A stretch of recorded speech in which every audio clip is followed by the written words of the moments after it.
La técnica de exploración de la ecografía abdominal y ecografía pélvica es simplemente el manejo del estudio o de la exploración con el conocimiento topográfico y la utilización del equipamiento requerido. Para estudiar abdomen o en mi abdomen superior debemos reconocer que dichas estructuras se encuentran ubicadas por debajo de las estructuras o de la parrilla costal, son infradiafragmáticas y cuya exploración va a tener una sistematización que lleva implícito un barrido oblicuo ascendente por debajo de los arcos costales. Para el estudio de las estructuras pélvicas haremos el mismo barrido en mi abdomen inferior, pero lo realizaremos de forma suprapúbica, de forma descendente. En cuanto al conocimiento de la topografía, debemos reconocer que las estructuras que pueden ser visibles a nivel de la región epigástrica van a ser el páncreas, el segmento número 1 o lóbulo caudado hepático, los segmentos laterales del lóbulo hepático izquierdo y los grandes vasos, aorta abdominal y vena cava inferior. Las proyecciones debemos saber que si se realizan de forma antero-posterior, estaremos reconociendo tejido celular subcutáneo, músculos rectos abdominales en línea alba, cámara gástrica y primera porción del duodeno, lóbulo hepático izquierdo, páncreas y las estructuras posteriores al páncreas como son vena esplénica, confluencia portal, la segunda rama de la aorta abdominal, que es la arteria mesentérica superior, en corte transverso, y de igual manera veremos en corte transverso aorta abdominal medial y vena cava inferior lateral. Si el individuo es delgado, observaremos columna lumbar y conos de sombra y sombras renales derecha e izquierda respectivamente. Estas estructuras pueden ser evaluadas en corte longitudinal y transverso y el reconocimiento de la sonda adecuada, que es la convexa o sonda de pequeña frecuencia, cuya frecuencia oscila entre 2 y 5 MHz.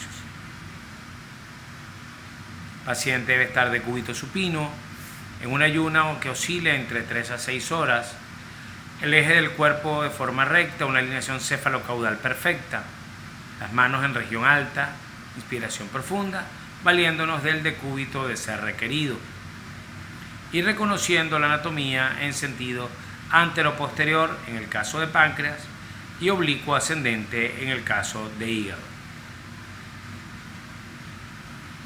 Nuestros ojos no pueden ver lo que nuestra mente no sabe, así que debemos reconocer las relaciones anatómicas topográficas de las estructuras de mi abdomen superior. Proyección antero-posterior, transductor de baja frecuencia, convexo, región epigástrica, proyección antero-posterior, transductor en transverso, donde se observa en sentido antero-posterior celular subcutáneo, rectos abdominales, lóbulo hepático izquierdo, cámara gástrica, páncreas, vena esplénica, confluencia portal, arteria mesentérica, aorta abdominal y vena cava respectivamente. Importante el reconocimiento topográfico de la anatomía. Corte transverso, proyección antero-posterior, donde observamos lóbulo hepático izquierdo, cabeza, cuerpo y cola pancreática, vena esplénica, confluencia portal, aorta abdominal, vena cava, columna lumbar, sombra posterior y silueta renal izquierda. Visualización diagramada de estructuras similares. Lóbulo hepático izquierdo, cabeza, cuerpo y cola pancreática, vena esplénica, confluencia portal, aorta abdominal, vena cava inferior, columna lumbar, sombras posteriores.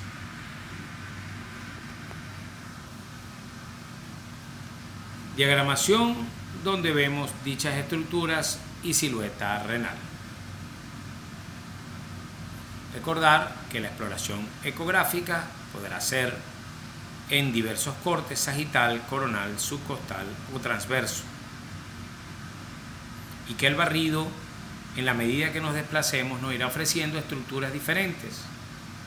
Cuando nos ubicamos hacia las líneas centrales del hemiabdomen derecho, subcostales, observaremos el resto de los segmentos hepáticos, vías biliares, vesícula biliar, sobre todo la vesícula a nivel de la cara visceral, y riñón derecho, manteniendo ambos cortes, longitudinales y transversos.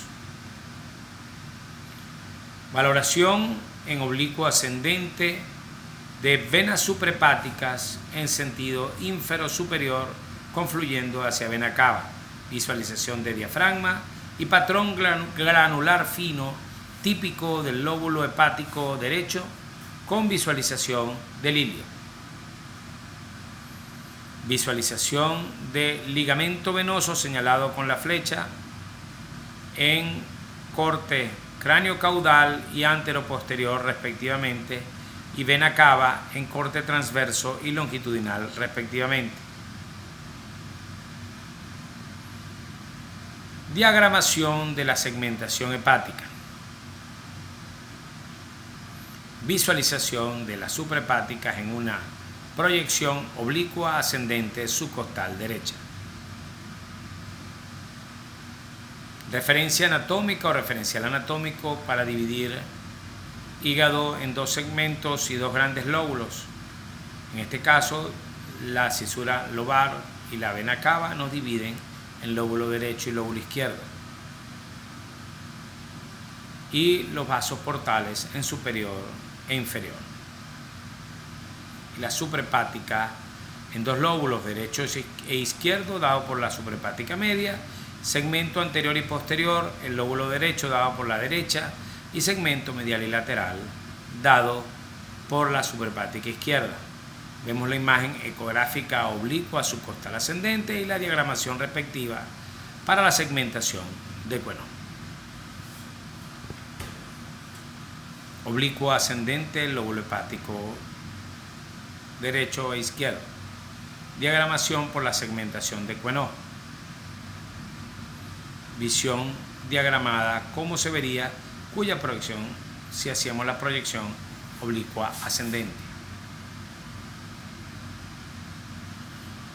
Clasificación y segmentación de los segmentos según Queneau.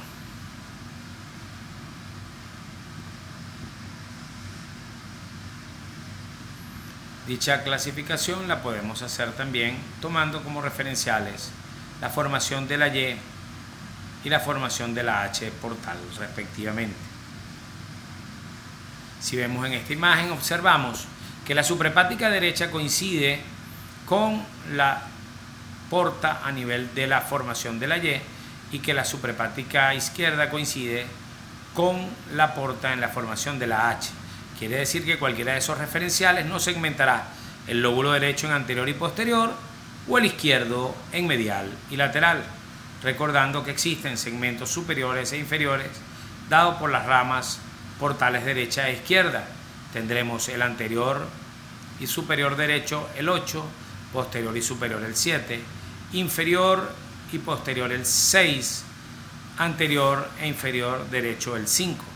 Después tendremos el medial derecho, que es superior 4A, inferior 4B, y los laterales superior el 2 e inferior el 3, todos del lóbulo hepático izquierdo. Y el que es interior y posterior superior en el mismo nivel de lo que sería el segmento 4A, en una visión más posterior o intrahepática sería el lóbulo caudado 1, que pertenece al lóbulo izquierdo y cuyos referenciales serían el ligamento venoso y la vena cava inferior. Visión en proyección, línea axilar anterior, transductor convexo en longitudinal. Vemos hacia la derecha de nuestra pantalla el diafragma, dándonos lo que sería superior e inferior tanto de riñón como del lóbulo hepático derecho, específicamente de los segmentos posteriores 7 y 6. Visión granular fina del patrón normal del hígado. Segmentos posteriores, lóbulo hepático derecho. Visión ecográfica cara visceral, vesícula biliar de aspecto normal. Medidas tanto longitudinales como transversales y anteroposteriores de la vesícula. Forma de medir longitudinal y anteroposterior en la imagen a la derecha de la pantalla y transverso a la imagen a la izquierda de la pantalla, así como la medición de la pared, recordando que el longitudinal no debe exceder los 8 centímetros, el transverso y el anteroposterior los 4 centímetros y la pared los 3 milímetros. Ejercicios. Valoración en los decúbito y saber segmentar y colocar cada uno de los números según la imagen que a continuación se presenta. En la imagen que se encuentra entre suprahepática derecha e izquierda tenemos los segmentos anteriores del lóbulo hepático derecho, siendo superior el 8, inferior el 5, y la que está por detrás de la suprahepática derecha tenemos los segmentos posteriores, siendo superior el 7 e inferior el 6. La que está por dentro de la suprahepática izquierda tenemos los segmentos mediales, siendo superior 4A e inferior 4B, y la que está por fuera los laterales del izquierdo, siendo superior el 2 e inferior el 3. Ligamento venoso señalado con la flecha anterior a la vena cava en corte longitudinal, y lo que tenemos entre esas dos estructuras, segmento 1 o lóbulo caudado. Visión del segmento posterior del lóbulo hepático derecho, haciendo una proyección con el transductor en longitudinal en línea axilar anterior. Medición del lóbulo derecho y del lóbulo izquierdo. Referencia para la medición del lóbulo derecho en su corte longitudinal. La visión del ilio y haciendo una proyección, una línea recta infradiafragmática hasta cápsulas de Gleason. Igual será con el lóbulo izquierdo en la unión de las confluencias de la suprahepática media e izquierda, tomando el punto de referencia a la porción inferior de las mismas, hasta en una línea recta hasta la porción inferior de la cápsula de Gleason. Medición del lóbulo caudado, tanto en anteroposterior, imagen a la derecha de la pantalla, como en cráneo caudal, a la izquierda de la pantalla. Recordar que la insonación es subcostal y en barridos subcostales derechos e izquierdos. A la derecha encontraremos como referencial del segmento posterior el riñón derecho y a la izquierda como referencial del vaso el riñón izquierdo. Y que los referenciales anatómicos nos orientarán en la proyección. Para ambos la técnica, el decúbito lateral, es muy útil. En el niño podemos utilizar la posición boca abajo o decúbito dorsal. Visión ecográfica del vaso identificado con la letra A y del riñón izquierdo con la letra B. Formas de mediciones del vaso.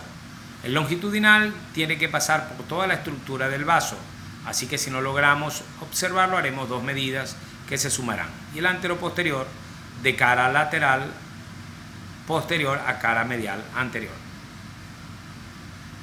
Riñón se mide de polo a polo el longitudinal, de ilio a pared el transverso y formando una cruz perfecta el anteroposterior.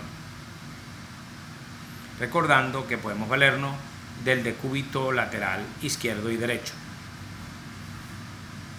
En cuanto a la botonería, el reconocimiento de la botonería según el equipo es importante. Sabemos que habrán botones tanto para la parte de identificación, lo que llamamos el patrón alfanumérico, utilizando el patrón QWERTY, y botones para las mejorías de la imagen, donde manejaremos ganancias, focos, profundidades, mediciones, duplicación de imágenes, profundidad, ganancias generales y ganancias ajustadas a la profundidad, y de igual manera podremos ir ajustando dichos niveles para hacer de nuestra imagen una imagen mejor. Allí tenemos de una manera diagramada las letras identificando la función de cada una de nuestros botones. A la izquierda de la pantalla tenemos el traductor convexo, que se llama así por su forma y por su frecuencia es de baja frecuencia. En el medio tenemos el de 2.5 MHz o baja frecuencia sectorial, con un rango máximo de 4, y el de baja frecuencia lineal a la derecha, al lado del equipo, que es para estructuras superficiales, cuyo rango va de 7.5, e incluso hoy en día tenemos transductores lineales que pueden manejar hasta 30 MHz de frecuencia. La vejiga llena será un patrón de referencia para el estudio del hemiabdomen superior, viéndose la vejiga de forma tetraédrica en el corte transverso y triangular en el corte longitudinal. Una vejiga adecuadamente llena en hombre o mujer lleva implícito aproximadamente una medida en 300-350 centímetros cúbicos. La exploración en cortes será similar para la exploración tanto de próstata como de células seminales, como de útero y anexos. Y la descripción será un patrón que se explicará durante todo nuestro curso o durante todos nuestros videoclases, y en donde debemos ir de lo general a lo específico, desde los bordes hasta el centro, hablando de su regularidad, de su homogeneidad, de su patrón ecogénico o ecográfico y de su patrón homogéneo o heterogéneo. Soy el doctor Alfredo del Yacho.